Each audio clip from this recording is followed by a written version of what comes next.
One evening in early October, I was relaxing at home, reading the local paper, when my wife popped into our den and asked what plans I had made for my 2 weeks vacation in mid-November.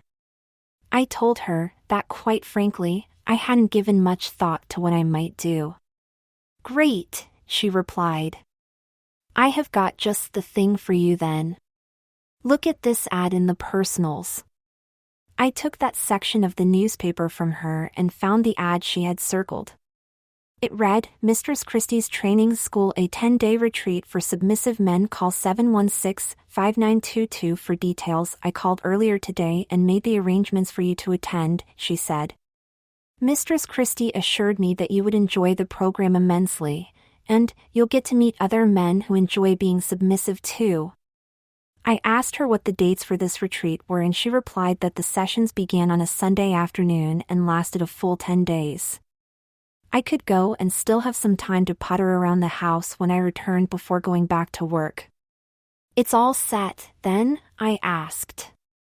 "Oh yes, dear, I'll be driving you there on the 12th.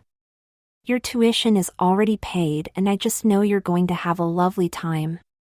November 12th arrived, and after lunch, my wife and I got in our car. My wife drove and headed up the highway towards the northern part of our state. After we exited the main road, my wife pulled to the shoulder and produced a blindfold. Mistress Christie said that all of her students would be required to wear one of these before approaching her campus. "So, I want you to put this on now, and no peeking." I tied the blindfold around my face and my wife continued with our drive.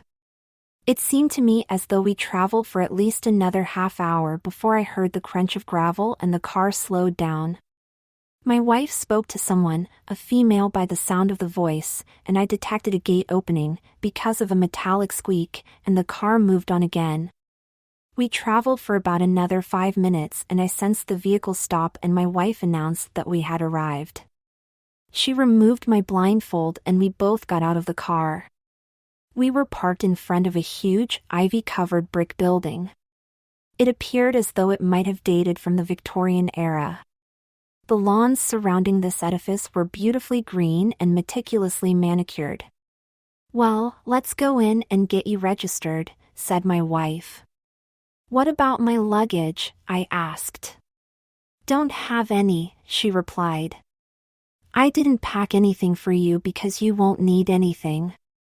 Everything that you're going to require has been included in the tuition package." Isn't that neat? I kind of nodded my agreement and followed her through the large double doors at the front of the building. Just inside, a young woman was seated at a desk, and when she saw us walk in, she rose and greeted my wife while ignoring me. "Good afternoon, Ms. Ah, your name is?" she inquired. "I am Kate Powers," said my wife, "and this is Mary Ellen. She will be attending the retreat." "Oh yes," she acknowledged, while checking a list of names on the clipboard she carried. "Well, Ms. Powers, I can handle everything from this point on. You may say goodbye to Mary now. And have a pleasant trip home. I assure you, Mary will be well taken care of. Bye, honey, have a nice time." "I'll see you in 10 days, she whispered as she planted a peck on my cheek and walked quickly back through the doors, leaving me standing in the foyer, unsure of what would happen next. The young woman turned to me now and said, "You will please follow me, Mary. I will show you to your room. You will have 2 hours to prepare yourself and then Mistress Christie will expect you in her office. I will remind you only once, all the girls here must be punctual. Mistress punishes late-comers severely. Now, step into this elevator. It will take us to the dormitory level." Rather than going up, I sensed that the elevator was descending and soon stopped, the door opening upon a long corridor whose walls were decorated with pretty pastel floral paper. The young woman led the way down the corridor to the right. As we passed doors that obviously were for the rooms here, I noticed that each door had a different color of ruffled panty rather than a number on it. We stopped and my room was indicated by a door with a pale yellow panty. This will be your room, Mary. Remember that your panties are pale yellow. You may go in and get ready for your appointment. Instructions are on your dresser. If you have any questions, save them for Mistress Christie. I will see you later. Once you've become a little girl, welcome to Mistress Christie's school for sissies, where even the toughest men behave like pretty, little pampered, pantied party girls. Enjoy, Mary. She gently pushed me through the door and I heard the latch lock as the door shut behind me. What was this 10 days going to hold for me? I looked around the room, trying to understand all that had just happened. Like the panties on the outside of the door, the room was done completely in pale yellow.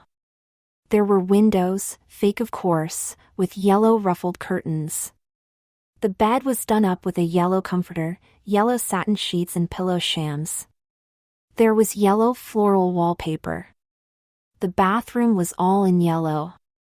I checked out the dresser and found the drawers full of pretty lingerie, all in my size, but all in shades of yellow and styled for a little girl. Yellow ruffled rumba panties, yellow slips, yellow satin and nylon party dresses, pale yellow tights, anklets and knee socks, yellow Mary Janes and even a pair of yellow pumps with 2-inch heels. There were also pretty yellow long and short nightgowns, and in 3 boxes I discovered in the closet, 3 pretty blonde wigs, one with oodles of curls, one with pigtails and one with pretty bangs. After my discoveries, I found the note that the receptionist spoke of. It instructed me on how to dress for my meeting later and also on exactly what preparations I must make to avoid being spanked. The note was signed by Mistress Christie and instructed me as to what to do and where I would find the items required to comply with her rules. First, I must remove all of my body hair with the exception of what was on my head. I would be inspected to ensure that not one hair, however tiny, remained. Then, I was to use baby powder to give my body a clean, fresh scent. I was to wear a pair of ruffled nylon panties, a slip, a party dress, anklets, the Mary Janes and the wig with pigtails. My fingers and toes were to be polished a light pink shade, the enamel was in the medicine cabinet, and I was to present myself in her office at exactly 4 p.m. Failure to comply would result in my panties being pulled down and my pretty tush being paddled by Mistress Christie herself. Oh yes, I must address all staff as Miss and Christie herself as Mistress. Any mistakes on my part would have the same result as being late, a paddling on by bare rear end. I saw by the clock on the nightstand that I had 1.5 hours until my meeting, so I stripped and began the preparations described in the note. By 3:45, I was ready. I admired myself in the full-length mirror. Although everything fit perfectly, I felt strange, standing in such a short party dress. My ruffled panties were definitely visible just below the hem of the dress. I fussed with my hair, tying 2 pale yellow ribbons into bows on each of the pigtails and then smoothed the soft material of the dress away from my waist. At exactly 3:50, I heard the latch on my door release, and I stepped out into the corridor and headed for the elevator. When the door opened, I found 2 other girls inside. Both were dressed just like I was, but one was in pink and the other was in pastel blue. The one in blue introduced herself as Kathy and the one in pink said she was Patty. Suddenly, the elevator door opened and we were all once again on the main floor. The young woman who had greeted me earlier was waiting at the door and said, smiling, "Very nice, girls. It looks like you are all on time. Follow me and I will take you to Mistress' office. She is expecting you. By the way, you may address me as Miss Candy." With Miss Candy leading the way, we trooped down the hall, our Mary Janes clicking loudly on the polished floor, almost in unison with the 4-inch spikes of Miss Candy's pumps. Miss Candy stopped in front of a large mahogany door and knocked 3 times. We heard a voice say, "Enter." Miss Candy opened the door and we all walked into the office, the door quietly closing behind us. Mistress Christie stood behind a large desk, smiling. She was fully 6 feet 4 inches tall, her blonde hair teased to unbelievable fullness, and when she stepped out from behind the desk, I noticed she was wearing 6-inch stiletto-heeled thigh-high boots. She was clad in a tight-fitting red leather mini dress and her measurements had to be 40-24-39. Good afternoon, little ladies. I will begin by telling you that you are here because your wives and significant others desire you to be more submissive than you have been. My program is the most successful in the country at making naughty men into quiet, obedient women. As you can see, I begin by making you into little girls, all sugar and spice. Once you prove that you are worthy, I will allow you to grow up. As you do, you will learn more about your sexuality as women and be allowed to wear more provocative clothing. During the next 10 days, you will develop into the submissive, feminine creatures the real women in your lives desire. If you fight me, you already know what the punishment will be. Mistress Christie came toward the three of us and walked completely around us, inspecting, I assumed, how well we had followed her instructions. I sensed her lift the hem of my dress with her crop and checked to see that I was wearing the correct panty, the ruffled one. She did this to each of us. All the while, I could hear her softly saying, good, that is so good. Now my precious little ladies, you will all go to supper with me. It will be like a tea party. You will return to your rooms and select one of the dolls I have provided each of you as your guest. Then, you will be directed to the dining room by Miss Candy. We will have so much fun tonight.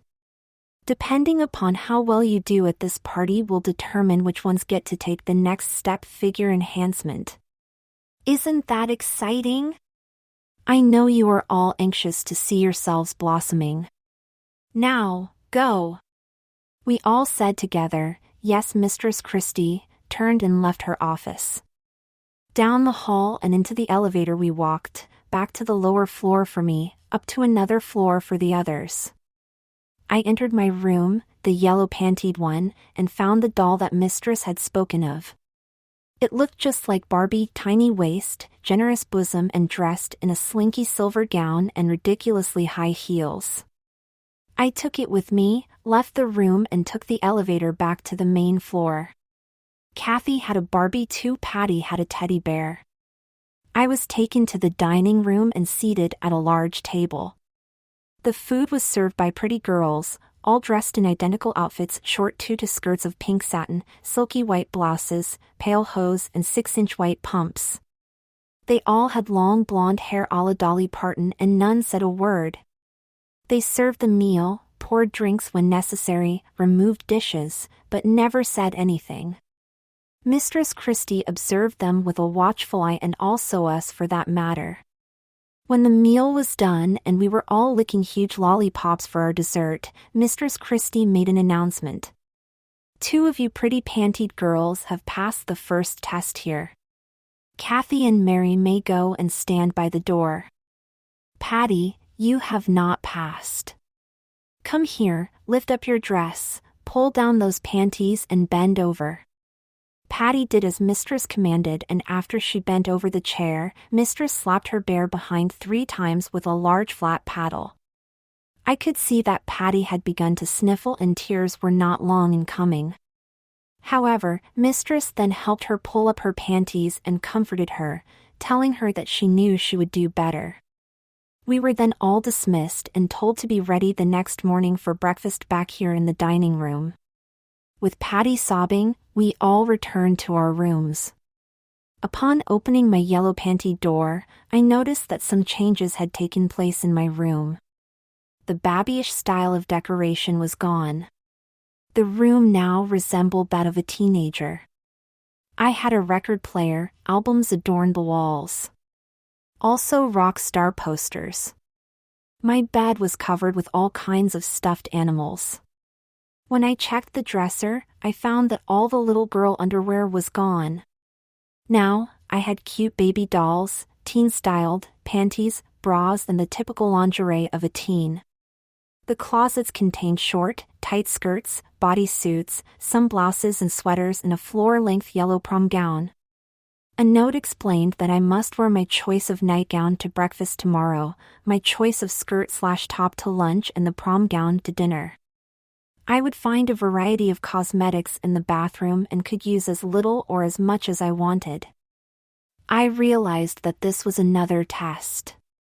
After cleaning up and changing, I slipped under the covers and happily fell sound asleep. The next morning, I awoke, refreshed from a good night's sleep. After all, I had gone to bed before 8 p.m. the previous evening. I realized something was different when I sensed the frilly bouffant bikini panties and baby doll nightgown that I was wearing. I remembered the events of the previous afternoon and smiled to myself. How different it is when you are treated as a meek little girl, now turning into a teenager. I hurried into the bathroom, did what was necessary, and after shaving and brushing my teeth, I used a teen-type deodorant and set the blonde wig with bangs in place on my head. I even put little pieces of tape across the bangs to keep them from flying out from my forehead. My baby doll looked delicious, and I stepped into a pair of yellow terry scuffs and slipped a yellow nylon bathrobe around my shoulders. I also gave my lips a light touch of pink lip gloss. I left the room and hurried to the elevator, not wanting to be late for breakfast. I met Kathy in the main hall. She was dressed much the same as I, except for the colors of her outfit. Patty was nowhere to be seen. We strolled down the hall, hand in hand, and entered the dining room together. We hurried to our seats, and shortly, Mistress Christie entered the room. We both stood quickly and greeted her. "Good morning, Mistress Christie," we chorused. "Why, good morning, ladies. And how are you today?" "We're fine, Mistress," we replied. "Where is Patty this morning, Mistress?" I asked. Mistress Christie frowned, then smiled. "You will see Patty very soon, girls. Now, let's get on with breakfast. Your first class will begin at 9 o'clock, and I wouldn't want you to be late." We began to eat in silence. About 10 minutes later, the main door opened and Patty walked in, being led by the hand by Miss Candy. Both Kathy and I kept silent, but we were somewhat shocked at Patty's appearance. First, Patty was wearing a frilly white baby bonnet. Her hair had been clipped down to nothing but a slight fuzz. It was obvious that she also had a diaper on, covered by pretty ruffled rumba panties that snapped over the diaper. Instead of a dress, she was wearing a baby's t-shirt and carrying a bottle, complete with a nipple and a pacifier in the other hand. She wore pink anklets and soft leather baby shoes. Miss Candy led her to a high chair, and after she was seated, a bib was placed around her neck and Miss Candy fed her baby food from a heated dish. I asked Patty if everything was all right, but she just smiled at me, and instead of words, she spoke gibberish baby talk. Mistress Christie told me to ignore Patty or I would be treated just like her. She said that is what happens to little girls who refuse to behave. If I wanted the same, I would get it and not be allowed to grow up and become a pretty, submissive, feminine and shapely woman. I kept my mouth shut. I loved being submissive, but I didn't want to be a baby. In fact, it was difficult the other day for me to be a little girl. I thought that was demeaning. After breakfast, we hurried to our rooms and got ready for class. I removed my nightgown and slipped into a pair of yellow nylon panties, a yellow slip, a pair of nude tights, a denim blouse and matching mini skirt, and a pair of brown flats that weren't in my closet when I left the room earlier. There was also a purse which I checked out lying on the bed. It had all sorts of teen cosmetics in it and also a sanitary pad and a tampon. I closed the purse, slipped the strap over my shoulder and headed back upstairs for our first lesson. I met Kathy, who was wearing a cute blue jumper, white blouse and white tennis shoes. She had on a pair of nude tights also. We both took our seats, and at 9 o'clock exactly, Mistress Christie entered the room. She took her place in front of the blackboard and began lecturing the two of us about how we were about to go from being young girls to lives as maturing women. We learned all about wearing the pads and tampons that both of us had in our purses. We also learned about how boys would try to make us do things that we might not really want to do till we were older. We both kept straight faces, but during a mid-morning break, Kathy and I giggled to each other about Mistress' performance and how none of this advice would ever be useful to us. When we returned to class, Mistress introduced a guest who would teach the rest of the morning's program. She was a moderately tall, attractive woman, more like Miss Candy than our mistress. Her name, she said, was Mistress Monique. She had us remove our blouses and then explained all about how we began to develop breasts and would need brasiers to support them. She took measurements of our chests and explained how these would be converted into bust measurements. She also showed us all kinds of bras, underwire, crossover, strapless, long lines, demis. I couldn't believe how many styles there were. Then, she explained about other foundations we might wear: girdles, briefers, corsets and torselettes. She had me remove my slip and skirt and then wrapped a cincher around my waist, and in minutes, my tubby stomach had become a tiny 24-inch waistline. The rest of her discussion that morning consisted of familiarization with all types of lingerie, what it was, how to wear it, when to wear it, and how to take care of it. She was finished a little before noon and Mistress Christie dismissed us for lunch. We hurried to the dining room to eat, wondering if we would get a glimpse of Patty again. Patty wasn't there, however. We had sandwiches, milk and cookies for lunch, and Miss Candy told us to return to our rooms to change into the clothing that we would find on our beds. Hurrying to my room, I discovered a strange blousy sort of dress that appeared about 5 sizes too large for me.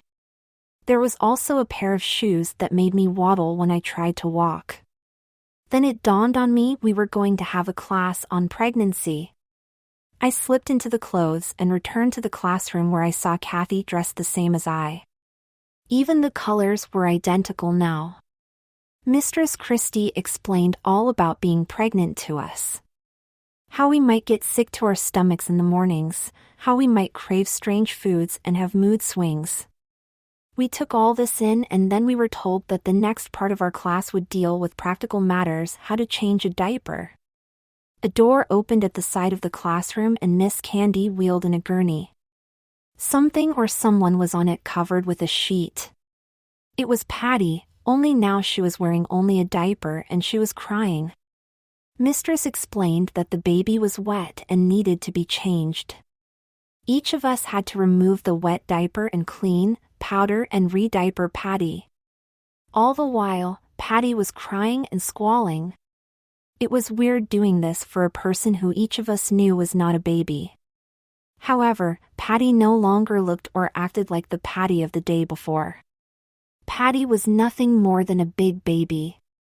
Miss Candy wheeled the screaming Patty out of the room and Mistress told Kathy and I that we had again passed the test. Tonight, after dinner, we would each take another step towards complete sissyhood, her word for making us into real women. We were both pretty excited about it and hurried back to our rooms to change for dinner. Upon entering my room, I saw what appeared to be a medical orderly and a nurse waiting for me. They said that they were there to assist me with the next step in my training. Before I knew what was happening, the nurse gave me a shot in the buttocks and in seconds I collapsed to the floor, still fully conscious but unable to move on my own. The orderly picked me up and placed me on a gurney. Then, the door opened and I saw Mistress Christie come in. "Hi, my pretty sweetie. You certainly look helpless and submissive now. I want you to know that you have done very well and you are the only girl to completely pass my tests. Tonight, your wife will get her wish and you, my pretty pantied sissy, are the very thing she wants. I think you want it too. You will be taken to a very special room in my school. A scientist, for whom I have been supplying subjects, will focus the energy of his new invention upon your brain. With that, and a few drugs that he has also perfected, you will become forever the sissy girl of your wife's dreams. You will no longer be male, but instead, will have all of the primary and secondary characteristics of a sexually mature woman. If you would like, I will show you a picture of what you are going to become.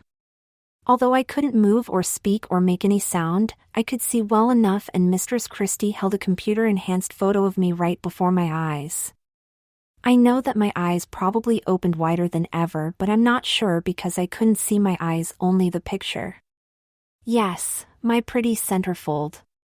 Soon, you will look like this, and you have some idea what it's going to be like through the classes we have provided you with.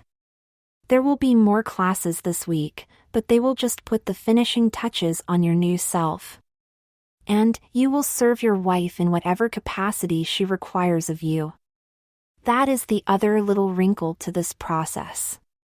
You will do exactly as your wife says, at all times. I'm sure you will enjoy pleasing her or any of her friends. I was helpless, unable to move, and frankly, unable to fight. I had come to this place willingly, not knowing that my wife had another reason, another purpose for sending me here. 2 other girls weren't getting this treatment, but who knows exactly what was going to happen or had already happened to them. I lay back, closed my eyes, and gave in to the inevitable.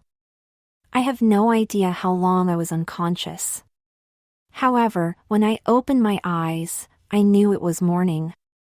The sun was just peeking through the blinds in my room, not the room I had been in when I arrived, but one more like a hospital room. A nurse hovered over me, shining a light in my eyes. "She is awake," I heard her say. Mistress Christie stepped into view. "Good day, Anna." "Anna?" My name was Mary when I arrived here, and how are you this morning? Did you enjoy your rest? I think a nice hot shower followed by a cold rinse will clear the cobwebs and get you off on the right foot this morning, no? I pushed the sheets off myself and began to sit up. My head spun a little and I had to get my bearings momentarily. I felt strange, different. There were no aches or pains, but I realized something about me had changed. I just couldn't put my finger on what it was. The nurse handed me a robe and I slipped my arms into the sleeves and wrapped the robe around myself, tying the sash loosely in front. I stood up and slipped into a pair of gold mules that were there, right by the bed. The nurse held my hand as I walked to the bathroom and she took the robe from me as I stepped into the shower stall. Yes, what I needed was a nice hot shower and an invigorating cold rinse to get me going this morning. I turned the faucet on and the water quickly warmed. The needles of liquid stung my body at first and then seemed to relax me as I soaked up. I used a giant sponge to lather my body, my long legs, my flat tummy, the full roundness of my hips, my ample breasts. Breasts? I didn't have those before. I hurriedly turned off the water, stepped out, grabbed a towel and began patting myself dry. Then, I wiped the moisture off the mirror and really saw myself for the first time. My hair was long, hanging below my shoulders and really, really blonde. And my body! I couldn't believe it. I had they were really full breasts. My hips, derriere, so full and round in weight. I was missing something else. I was no longer a man, I had become a woman. No, I had become a female. I was totally and completely changed. My God, I was the spitting image of Anna Nicole Smith. No wonder Mistress Christie called me Anna when I awoke. I pulled the robe around myself and stormed out of the bathroom. I ranted at Mistress Christie, I raged at the nurse, I even cussed out my wife who wasn't even there. The nurse slipped another shot into my buttocks and helplessly, I collapsed once again. An orderly placed me back on the bed and I heard Mistress Christie's voice explaining. "Do not worry, Anna. You will get some rest now, and when you awake again, you will fully understand your role and what is expected of you by me and your wife. Do not be afraid. Everything is working as it has been planned. I drifted in and out of consciousness for what seemed like many hours, maybe it was days. Images of Mistress Christie, Miss Candy, my wife, the scientist, Kathy and Patty, and everything about this place, this school for sissies, passed through my mind. Then, everything just went black. I awoke and yawned, pressing the off button on my alarm clock. Rolling out of bed, I stood and admired myself in the mirror. Not bad, I thought. 6 foot and 140 pounds. Nice figure too. What was it? Oh yeah, 40-24-39. I smoothed my hands along the contours of my body, stepped into a pair of my favorite slippers and padded into the bathroom. A quick cold shower was what I needed to get my blood moving and get the day off to a good start. After my shower, I dried off and applied some sweet-smelling lotion all over my soft, pink skin. Then, I stepped back into the bedroom to get dressed. I chose a cute, pink, dip-front string bikini. Next, a pink nylon bra that minimally covered me, allowing my firm, full figure to show nicely, a matching garter belt to which I attached the sheer stockings that I rolled onto each leg, and a cute micro-mini pink slip that fit the curves of my hips and derriere like a glove. I brushed out my long blonde hair, slipped a pair of gold drop earrings into my earlobes, clasped a pretty, thin chain around my neck, and then touched up my face with little moisturizer, lots of shadow, eyeliner and mascara, filled in my full lips with a deep shade of red lipstick, and picked out my clothes for the day. A cute white blouse that revealed my bosom and a tight-fitting white miniskirt and 4-inch white pumps completed my look. I grabbed my purse and jacket and walked out of the room and down to the kitchen. Kathy was preparing some toast and I smelled the aroma of fresh coffee. "Morning, hon," I greeted her sweetly. "What is on the schedule today?" "Oh. Morning, Anna," she replied and gave me a hug and peck on the cheek. "You look smashing this morning. You have got an appointment with Charlene at the salon at 10 o'clock. Then, you have to be at Jake's studio for that lingerie shoot at 11 o'clock. I will meet you for lunch at Dominique's at 1:30. Then, you and I have to pick out some cocktail dresses for the party on Saturday. Oh, and Bobby called. He will pick you up at 7 o'clock for dinner and Matt's show at the club. Looks like a pretty busy day." "Yes, I guess it will be," I remarked. "That is okay though. I'm having a ball modeling and tonight Bobby is introducing me to that jeans guy. What's his name? Guess something? He says I have the inside track to doing all their print ads. How lucky can a girl get? And to think I have you to thank for all of it. I am sure glad you sent me to that school. What was it?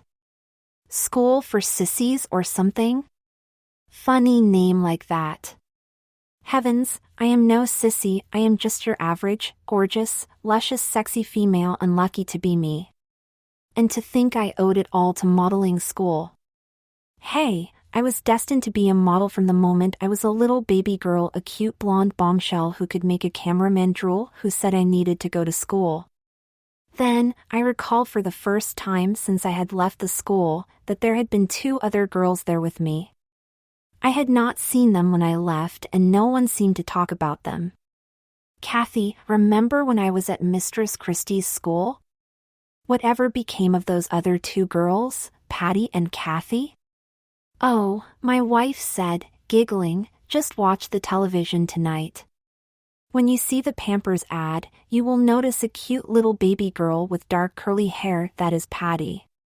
She just couldn't adjust to becoming a pretty sissy girl, so she was made into a perpetual baby. Kathy almost made it, but since she had problems caring for babies during the pregnancy class, she has been changed into a forever pregnant woman, sort of a perpetual wet nurse, and you'll see her in the same commercial, changing Patty's diapers. Aren't you glad that you passed all your tests?" I am sure you are. Now, you are a gorgeous, sexy, shapely fashion model with a drop-dead figure, and you get to wear all of the pretty things and also to have all of the yummiest feminine experiences with none of the hard work or worries that other girls have. You got to be the perpetual ultra femme, and I am glad you are now what you are. Why do you ask? She questioned me. Oh, no reason, just curious, I said. And then I said no more because I remembered that curiosity killed the cat. I just enjoyed being the gorgeous creature that Mistress Christie fashioned.